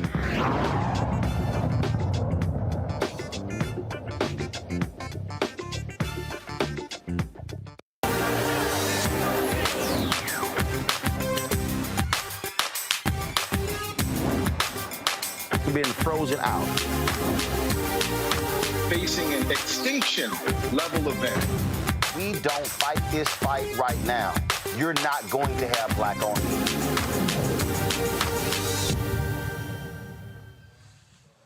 Right now in D.C., the 52nd Annual Congressional Black Caucus Foundation Annual Legislative Conference is taking place in the nation's capital. There are a number of sessions taking place, and many of them deal with this topic right here. That is, go to my iPad, come on, building black wealth, okay? And so a number of sessions are talking about diversity, equity, inclusion. They're talking about redlining. They're talking about contracts and procurement, and on and on and on. A number of people have been speaking there. Robert Smith, of course, the richest black man in America. Sean Diddy Combs, he's there as well. Kevin Liles and so many others. They're there talking about these very things. Now, we've often talked about on this show, this segment called Where's Our Money? Where the money is in this country, the trillions of dollars that are being spent every year. The federal government spends $560 billion on contracts a year. African Americans are getting 1.67% of those contracts. Now with the attack on the 8A program, because white folks sued in Tennessee and made changes, and so now you're seeing, okay, what do we do with this program? Of course, the affirmative action and college decision has led these white Republicans to attack law firms and corporate America, saying, oh, all these programs targeting black folks, Latinos, and others, these are all illegal programs. You have Congresswoman Ayanna Pressley, who on August 23rd released this. She sent letters to the top 5 banks wanting to know where they stand, a detailed report on the equity commitments they made in the wake of the death of George Floyd in 2020. We've seen estimates ranging from $30 to $100 billion in terms of these commitments that they have actually made. But one of the things that you have to understand, folks, is that what we're also seeing is we're seeing a retrenchment, if you will, from a lot of these people who were focused on diversity, equity, and inclusion, and how all of a sudden they are now shifting and now they are changing. In fact, NBC News had this story, how diversity, equity, inclusion is changing. Hamstrung by golden handcuffs, diversity roles disappeared 3 years after George Floyd's murder inspired them. And the reality is many of those workers who are still there, many of them are still white. Look at this. The attrition rate for DEI roles was 33% at the end of 2022 compared to 21% for non-DEI roles. Amazon, Applebee's, and Twitter led the way with DEI layoffs since July 2022. We could go on and on and on. Y'all have heard me say numerous times, if we're not having a money conversation, we're not having an American conversation. You always have to follow the money. And so the CBCF, the CBC members are talking about this wealth creation. And if you're going to have a wealth creation conversation, then what you have to do is you must deal with where the money is, I'm not interested, and you've heard me say this here, I am not interested at all in, and I appreciate the foundations, the people, the money that people give and stuff along those lines, but you've heard me say white philanthropy, corporate philanthropy ain't going to be the answer to solve this problem. If we're going to talk about how do we deal with this issue, you must deal with the money issue. You must deal with the contracts issue. And so what does that have to do with CBCF? Well, here's a perfect example. And let me be perfectly clear. I'm not picking on any company. Nope, I'm stating simple facts. CBCF put out a press release just the other day, today, talking about kicking it off. And so you see it here, you go through here where they say this is what they're doing and this is what we're doing, the backdrop, the attacks on DEI initiatives and things along those lines. And you see Nicole Austin Hillary, she's president and CEO, she's being quoted. Then you get to the paragraph right here. It says right here, this says, give me 1 second because I'm pulling something up because I want to show you the contrast, right? I want to show you all what's going on right here, okay? This year, ALC 52 is being presented by Amazon, which has provided $1.5 million in support to support the renowned Washington, D.C. convening and its popular signature events, Community Breakfast and Health Fair, National Town Hall, Gospel Extravaganza, Day of Healing, and the Phoenix Awards. Amazon also affirmed its steadfast support of CBCF's mission to educate and empower future Black leaders through the creation of a new HBCU scholarship. Brian Kenner, Amazon's head of community engagement, is quoted there as well. Now, you've heard me say I certainly appreciate corporate support, how that is critically important, but I believe it's also important we put things into proper context. And when I say context, I'm talking about the money. So, if we're talking about Amazon, and I appreciate the $1.5 million contribution to the CBCF. Here's what I also know. Go to my iPad. This is the market capitalization of Amazon. Amazon is a $1.33 trillion company. Let me say it again. $1.33 trillion. At the close of the stock market today, Amazon stock was $129.33. $1.33 trillion. So when we start talking about money, I want you to also see this here. I'm about to pull up for you the annual advertising spend of Amazon. And I want you to remember that number, okay? Go to my iPad. On an annual basis, Amazon spends $20.6 billion on advertising. $20.6 billion. Now, why am I talking about the money? Amazon, Apple went to their reception yesterday, Google, Coca-Cola, any number of major corporations. If you have a list, Lauren, I'd love for you to read more of those names. I was trying to grab before I left. Major companies. In fact, the tables at the Phoenix Awards on Saturday have been purchased by a number of these corporations. I don't have a problem with 1.5 million, 50,000, and 60,000, and 70,000, and 15,000, and 20,000, and 10,000. Had no problem with that. But none of that is going to create Black wealth. None of that. What will create Black wealth? Give you a perfect example. That $20 billion spent on advertising. Let's say the Congressional Black Caucus Foundation, ALC, says, Amazon, we want you to make a commitment that you're going to spend 5% of your advertising budget with Black-owned media every year. That means that Amazon, if they committed to that, over the next 5 years, would spend $5 billion just with Black-owned media. It's $1 billion a year. I want y'all to understand something. The federal government spends $1 billion a year on advertising total. This is just Amazon. Let me look up Apple. So, I want y'all to keep a calculator out. You take Apple, right here. Various estimates that Apple spends several $billions a year on advertising. Okay? Let's say Apple spent, let's just say 5 in the middle. Let's say Apple spent $5 billion on advertising. CBCF says, Apple, we want you to achieve 5%. $5 billion. 5% of $5 billion? $250 million. $250 million over 5 years, $1.25 million. So we got Amazon at $5 billion. Now we got I'm walking you through. If we start going through the numbers, now some of y'all looking at me going, Roll, you're talking about advertising. Hope you're getting my point.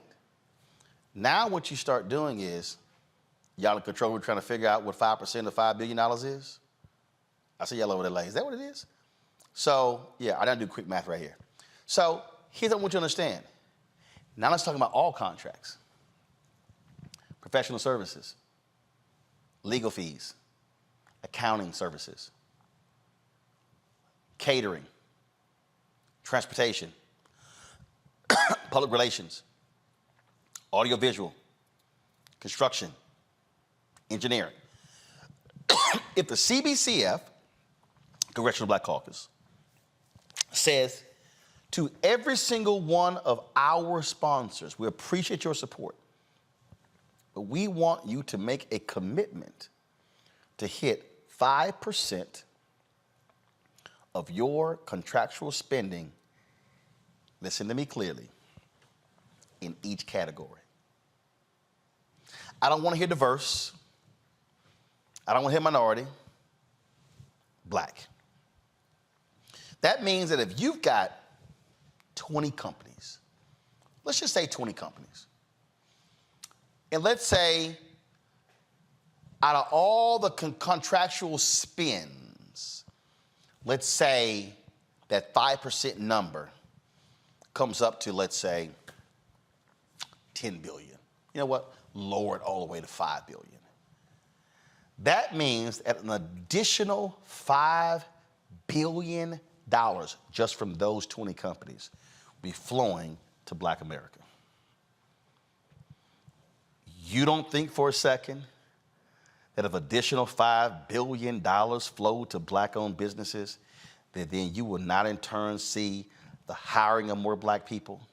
You would not see more contributions to HBCUs. You would not see more contributions to Black organizations. You would not see any of that. You absolutely would. Okay, so now, NAACP. Who are the corporations that are you dealing with? And then you say to them, 5%. National Urban League. You want the good housekeeping seal of approval, saying you're a partner of the Urban League, your number is 5%. You heard me use this before, talking about PepsiCo. You heard me talk about how PepsiCo is a 5-year, $10 million initiative with the National Urban League to stand up Black restaurants. You've heard me say that. And you heard me say that PepsiCo has been running ads trying to drive $100 million in receipts to Black-owned restaurants over a 5-year period. Yet the same PepsiCo, go to my iPad, spends anywhere from $2.5 to $3.5 billion annually on advertising. Let's say it's $3 billion. Let's say PepsiCo committed. Let's say PepsiCo committed to spend 5% of the $3 billion with Black-owned media. Y'all, this is just media. That means in 5 years, that's $750 million. 5-year, $10 million to help Black restaurants. Drive $100 million in receipts to Black restaurants. $750 million. Now let's go to the other categories.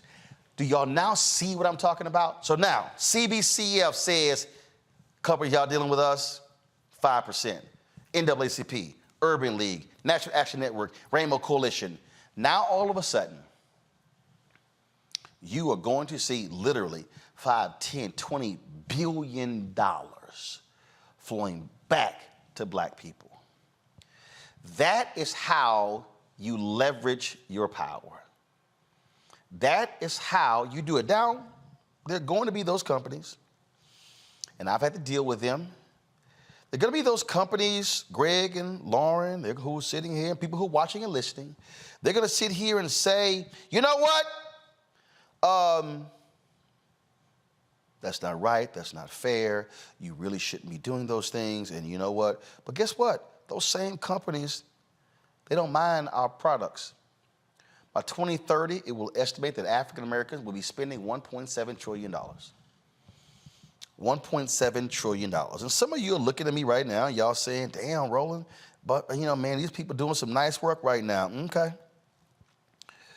But I want y'all to remember that the night before he was killed, Dr. King spoke about this issue. Go to my iPad. This is what Dr. King said on April 3rd, 1968 in his mountaintop speech. Matter of fact, let me help some of y'all out. See, here's the deal. A lot of y'all see me fast forward, a lot of y'all only have seen this part of the speech right here.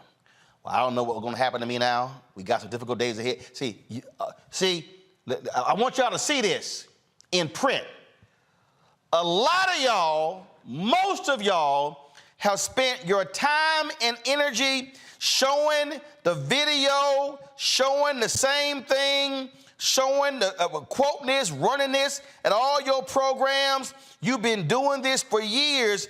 Y'all have been showing that bottom paragraph, the last paragraph of MLK's speech, but what you did not do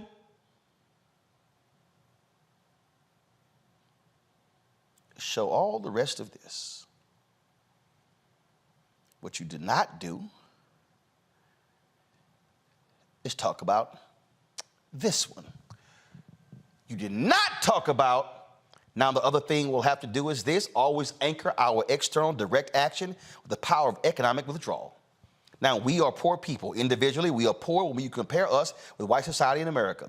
We are poor. Never stop and forget that collectively, that means all of us together, collectively, we are richer than all the nations in the world with the exception of 9.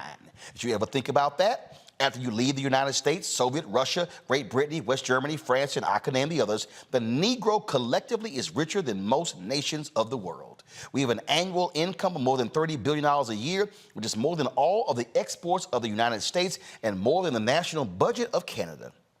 Did you know that? That's power right there if we know how to pull it. He then says we don't have to argue with anybody. We don't have to curse and go around acting bad with our words. We don't need any bricks and bottles. We don't need any Molotov cocktails. We just need to go around to these stores, meaning today corporate America, and to these massive industries in our country, corporate America, and say, quote, God sent us by here to say to you that you are not treating his children right. And we've come by here to ask you to make the first item on your agenda fair treatment where God's children are concerned. Now, if you are not prepared to do that, we do have an agenda that we must follow, and our agenda calls for withdrawing economic support from you. And then in the same speech, King names several companies. In the same speech, he says, as Jesse Jackson has said up to now, only the garbage men have been feeling the pain. Now we must kind of redistribute the pain. We are choosing these companies because they haven't been fair in their hiring policies, and we are choosing them because they can begin the process of saying they are going to support the needs and the rights of these men who are on strike, and then they can move on downtown and tell Mayor Loeb to do what is right. Here's what I'm trying to explain to y'all.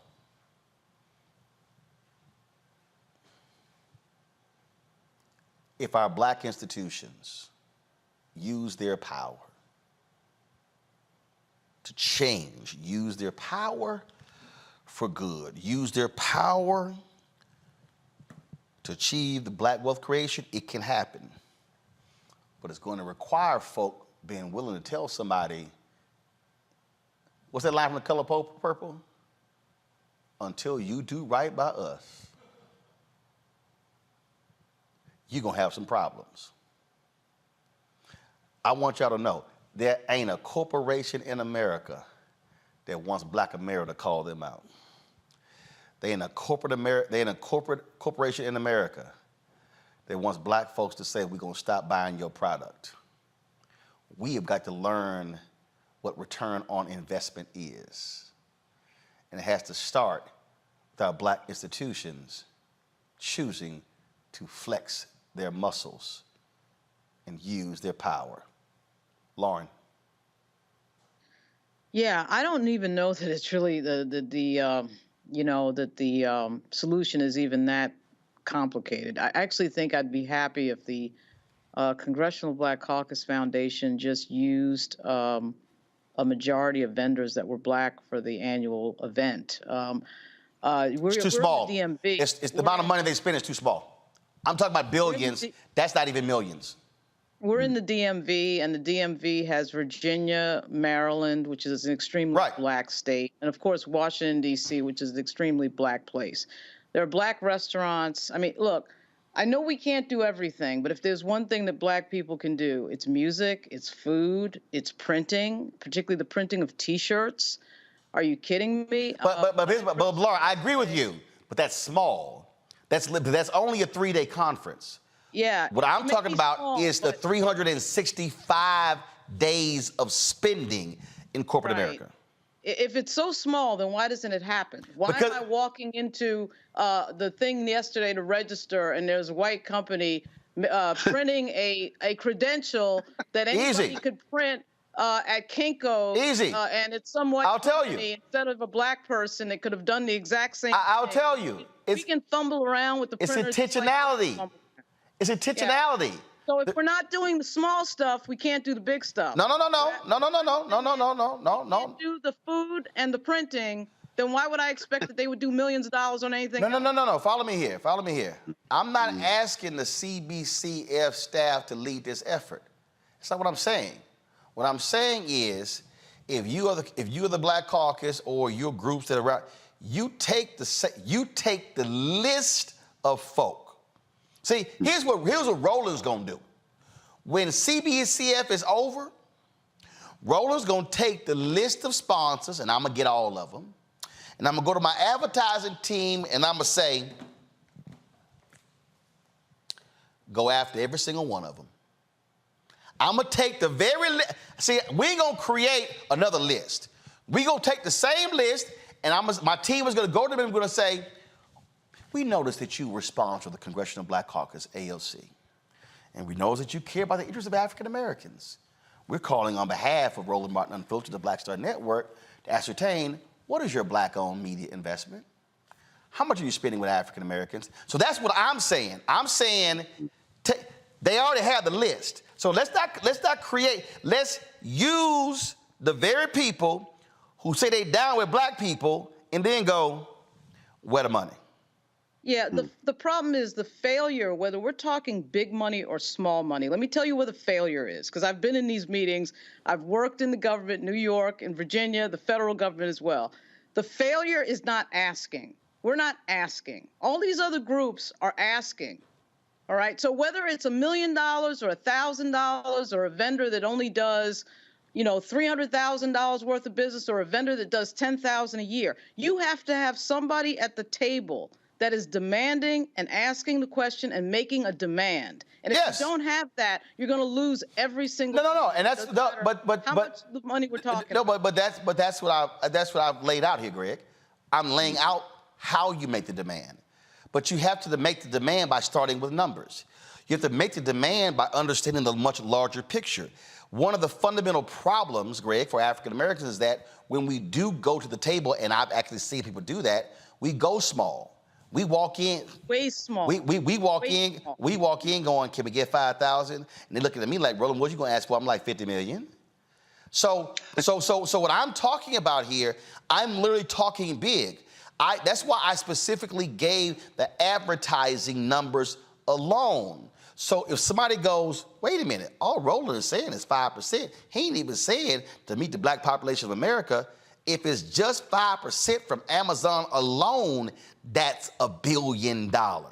Now you look at the other areas, and so to me, if we're going to talk black wealth creation, there has to be a starting point, and you start by the folks whose logos are already on the signs, Greg. That's true. I mean, I agree with Lauren that it seems fairly simple on the surface. And as the two of you all were talking, you know, when, you know, Lauren, when you asked, you know, why don't we even see the people who are printing the damn badges be black? And Roland, your response was intentionality. I think that really resonates. And that's what you've been saying all along. For many years now, certainly since you launched the Black Star, you've been walking us very meticulously and very deliberately and in great detail through how to do this.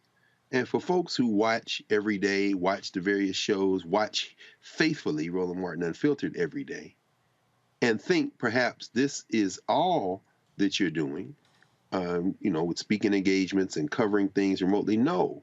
In fact, I would say this is probably, you know, and my guess would be this is the minority of time that you spend. You and your staff are spending time trying to execute this. In fact, executing it, having these conversations, going to these meetings, presenting well-developed proposals, making demands.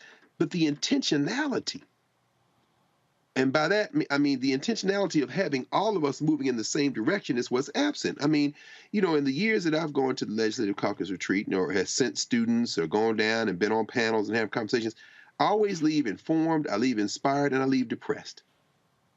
Because the rhetoric is often very powerful. The case studies of people doing things around the country and beyond is very powerful.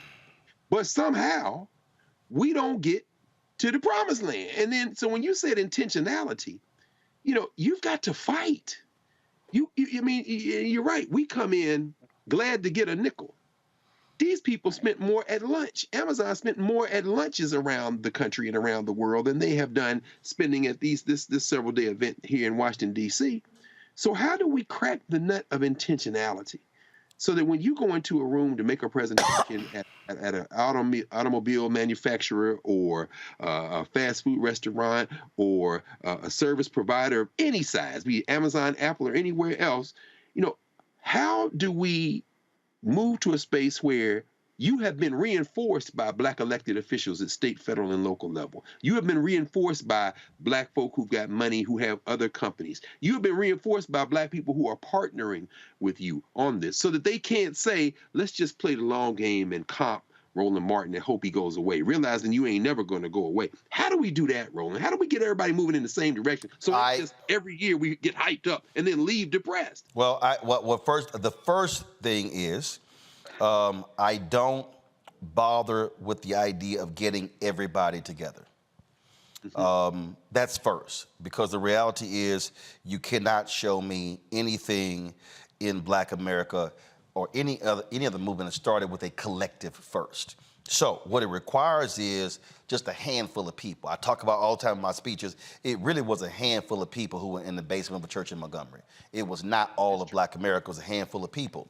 But I also think about what Dr. King said in his book, Whether We Go For Him, Chaos or Community. Go to my iPad. He said there are already structured forces in the Negro community that can serve as the basis for building a powerful united front.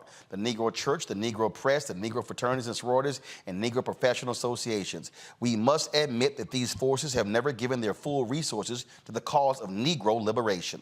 There are still too many Negro churches that are so absorbed in a future good over yonder that they condition their members to adjust to the present evils over here. Too many Negro newspapers have veered away from their traditional role as protest organs, agitating for social change, and have turned to the sensational and the conservative in place of the substantive and the militant.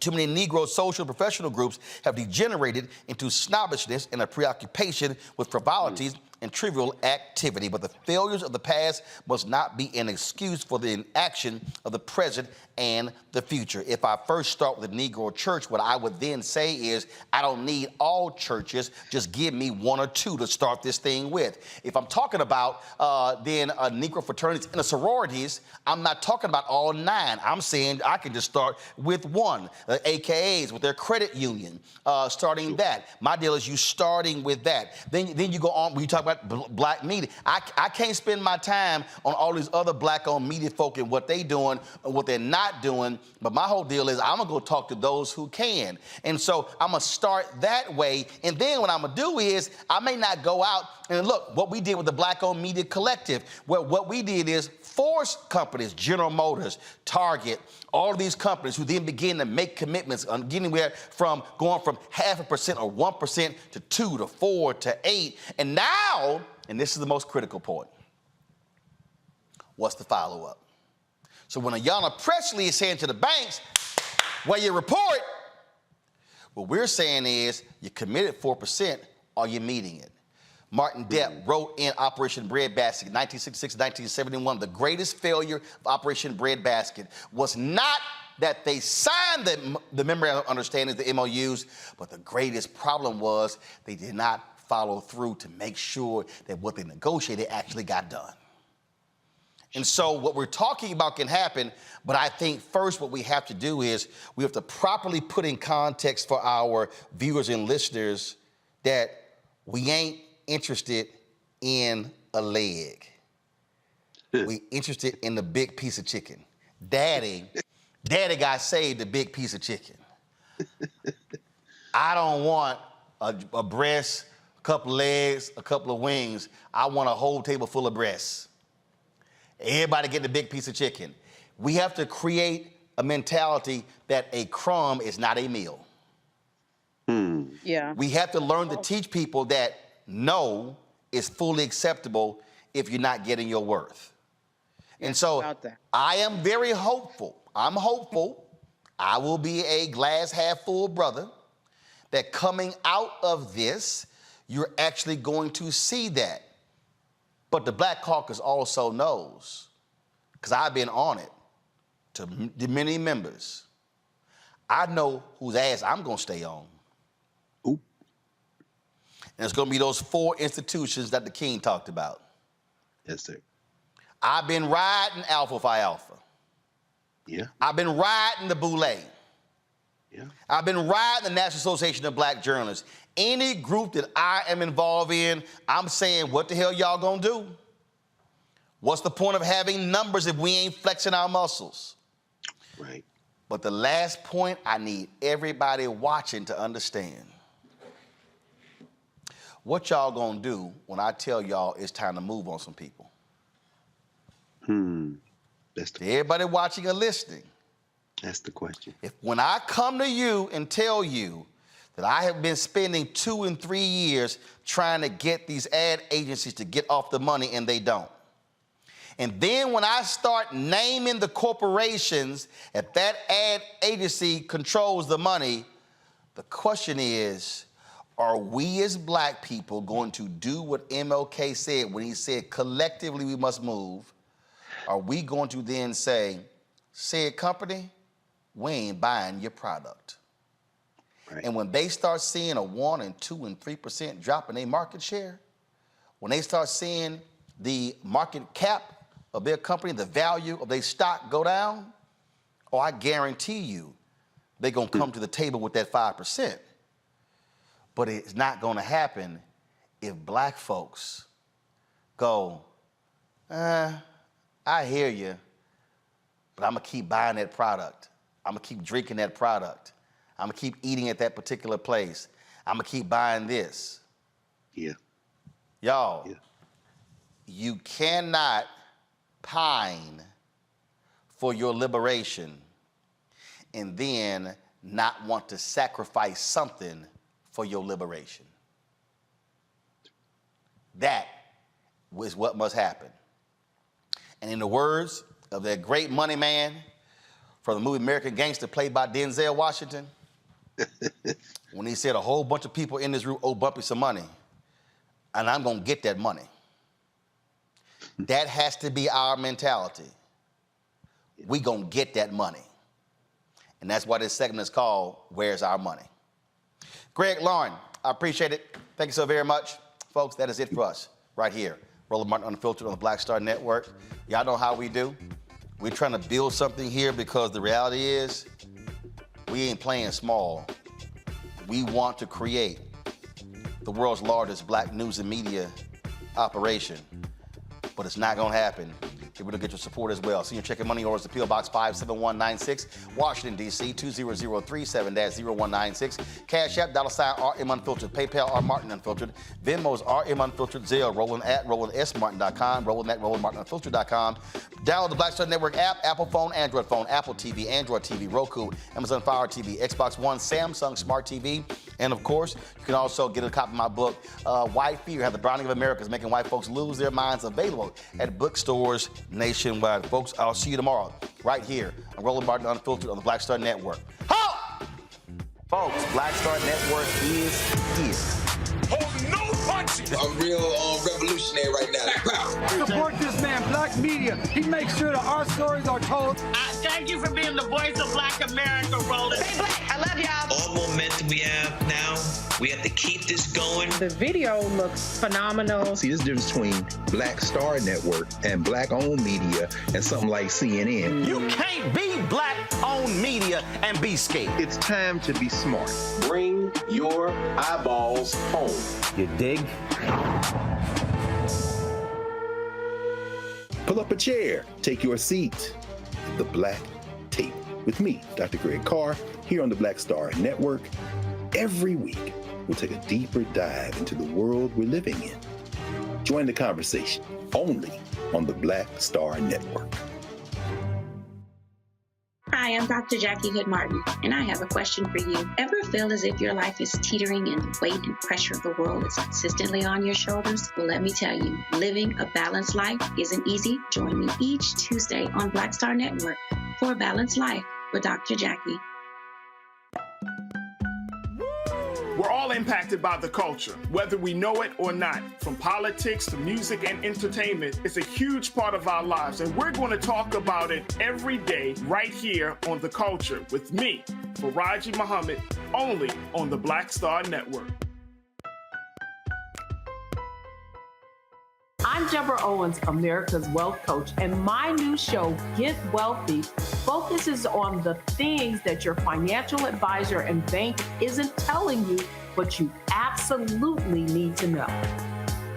So watch Get Wealthy on the Black Star Network.